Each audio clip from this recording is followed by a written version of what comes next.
Sup, you beautiful bastards. Hope you're having a fantastic Thursday, fantastic Thanksgiving. Welcome back to the show, whether you are watching this to escape your family or this would be a weird one to show your family where you get some of your news. That's because today is a weird, disturbing one, but it does kind of fit in the theme of Thanksgiving about family. Unfortunately, it doesn't seem to be about good families. And the reason for that is this is kind of an update and addition to a story we covered last week about really, really inappropriate content on YouTube that was geared towards children. There we saw a lot of animation and live action of characters hurting each other, doing weird sex fetish stuff together, characters eating poop, tricking each other into drinking each other's pee. You need a recap of that and that whole Elsa Gate thing. I'll link to that video down below. But in that video, I mentioned child exploitation, said that we would get to that as well because that is also a very big issue. And there's a good number of people that have a different idea in general of what they think about child exploitation. Some people have a low bar of just having a channel that is focused on a child or children. That by itself is exploitation. And to that I say, I understand where you're coming from, the mindset there, but I don't, that's I think too low a bar. That bar includes channels like Ryan Toys Review, which is a massively successful channel. When they were accused of botting, I brought him onto the show, met the family, met the kid. That child is having a blast making those videos. That child wants to make the videos far more than the parents do. They just do silly family stuff in their videos. Now, if at any point one of the kids in a video doesn't want to do it, they still have to do it,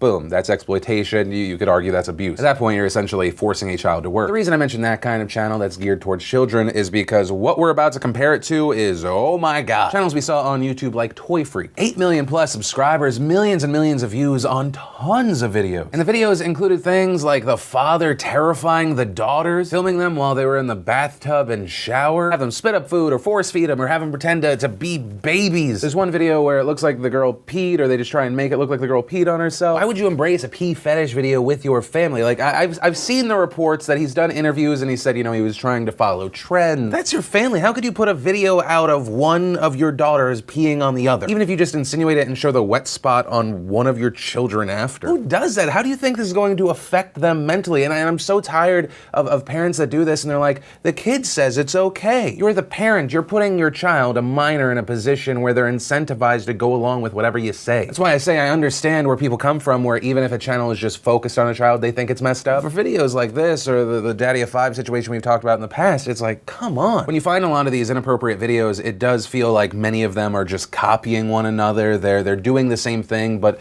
taking just a different character or a different person. But these are your daughters. Also, keep in mind, it's not just Greg Chisholm. There are a ton of accounts and weird genres. In a report that came out from BuzzFeed around this, they talked about Greg, but they also talked about just the genre of children acting like babies. The videos that got featured there were then removed. And in fact, one of the reasons I mention this isn't just to say that there is a problem, just like many of these other outlets have been doing, but it's also to point out that YouTube is listening and doing something about it right now. Greg Chisholm, the Toy Freaks channel, got shut down. YouTube also saying in a statement this week, in the last week, we terminated over 50 channels and removed thousands of videos under these guidelines. YouTube also said in a recent announcement they're going a step further to block comments. On a lot of these videos with young kids, you have a lot of inappropriate sexual or predatory comments. YouTube said they're getting even more aggressive here, where they're just going to turn off the comments in general on videos where they find that. Adding across the board, we have scaled up resources to ensure that thousands of people are working around the clock to monitor, review, and make the right decisions across our ads and content policies. These latest enforcement changes will take shape over the weeks and months ahead as we work to tackle this evolving challenge. And that's fantastic, but hopefully YouTube realizes that this is not just a moment in time. This has to be a change moving forward. Even after all those channels were shut down, videos were removed, it's still very easy to find very troubling videos. There's some channels that are debatable and they shouldn't be compared one-to-one, that being kind of like young gymnast channels. Some of those channels seem to include just little girls that like gymnastics, and it's like, hey, I learned a new move. But then there are those channels, but the camera work zooms in like in a way that I can't show you in this video and I wouldn't want to. Sometimes they seemingly go out of their way to wear less clothes in the video. The thumbnails are incredibly troubling. You also have channels like Lady Diana that seem to show children in trouble constantly. Little kids tied up, there's kidnapping, fake torture. Channels like Mr. Tisha, you have a scary clown that's like kidnapping a kid. That channel seems to advertise pain and discomfort for children. Giant ant bites child. Another one of the kids bleeding from his mouth. Keep in mind, it's not the case for every kind of video, but some of the videos that we're talking about here end up getting monetized. And that's without even going into the weird random shit that pops up if you search webcam video. You've got channels like 7 Fabulous Teen, and this channel might sound familiar because a while ago, Daniel Tosh on his show, Tosh.0, he pointed it out. They have videos like The Naughty Elf on a Shelf, where this teenage girl gets an elf on the shelf and then it kidnaps her, then drags dragging and taping her unconscious body against a wall. The elf on a shelf then eats the marshmallow in slow motion. And this is a channel that on its about page says, this is a parentally controlled and moderated channel. The parents are responsible for all uploads. And once again, I'm not making this video to shame YouTube. I acknowledge that they are trying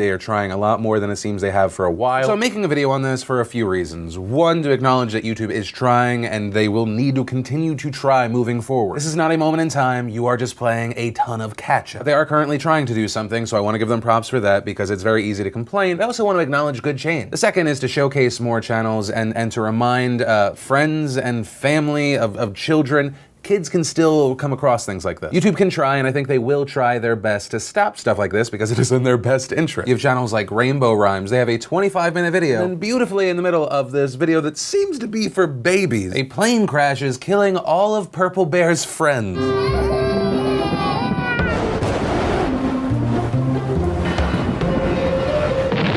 This other channel called Melee TVIT. Once again, a lot of these channels follow the same theme. This channel also has a Naughty Elf on the Shelf video. Obviously, the biggest difference here is that an even younger child is taped against the wall. We've got videos like this with the title Wound with Knife Giant. Right from the beginning, the kid's crying. Thumbnails where there's a hand closing in on a nose. Another where it looks like a car's about to run over her. One where her face is all bandaged up and she's bleeding. There's always going to be something that slips through the cracks, so don't let YouTube Kids, don't let the YouTube app be your child's parent. At the very least, just try and keep an eye on what they're watching, and when you see something that's really messed up, flag away. YouTube is a massive website. The reason they are talking about trying to perfect their algorithm to find it, to not just rely on human beings, is because there is just so much content. And if anything, it's good to see that there are some issues that it's not really a partisan issue. I've seen people on the left and the right calling this out because everyone wants just to protect the kids. But that is where we're going to end today's show. I of course do want to pass the question off to you.